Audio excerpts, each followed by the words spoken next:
Welcome back to Fox 4 Rising. A new study shows now women earn nearly 3 times more than what their mothers did, but they're still earning less than their dads and their husbands. Jean Dorrell is just joining us this morning. She's a certified estate planner, and she's going to give us some tips on how we can work on up in the workforce. So good morning to you. Good morning. Well, let's get started here. We've come a long way. We have to acknowledge that much, right? Oh, yes. But what can we do to kind of improve this and get more money in our pocket, and what we can do for ourselves as working moms?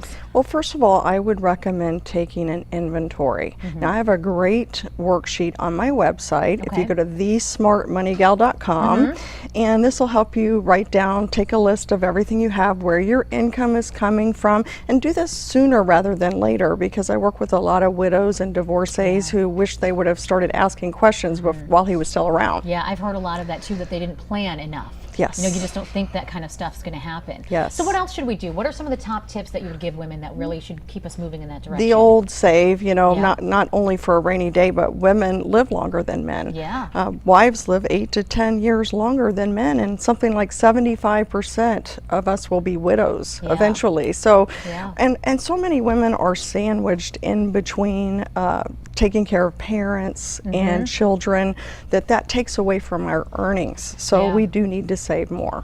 So it's okay at times, this is tough I think for moms to do, is to think about themselves. Yes. What advice do you have with that, and what can you tell us about that? Well, that one goes back to the old, you know, put your own mask on before you help others. We just tend to put other people first, and we need to start putting ourselves first. You know, one of the important things to do is to ask for a raise.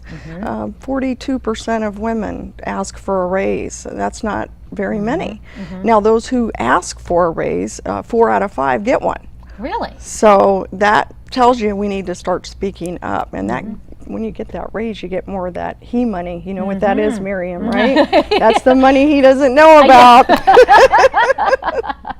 Now, speaking of that, asking for a raise and negotiating a salary, that's where a conversation may get uncomfortable for women, where we do have a little more growing to do. Any tips to go with that, and maybe to stick with us to know that it is going to benefit? You said 4 out of 5 actually get the raise. Yes. So, yes. I mean, clearly we need to be doing that. Yeah, it's really important to do that. You know, what's interesting about some of the studies I looked at is they show that 100%, or excuse me, men applying for a job, if they only meet 60% of the criteria, they will apply for that job. Whereas on the other hand, women won't apply for that job unless she feels like she meets 100%. Is that, do you think, a male-female characteristic too? It's just the way we kind of operate? Yes, I think it is, you know, and I was talking to you before we started about, I'm kind of guilty of that too, but with men, they're not afraid to ask for a raise or to apply for a job that they may not qualify for, and so we need to be more bold. I think we're a little more gentle in this way, and this is an area where it hurts us, right? So absolutely. Okay, here's another one.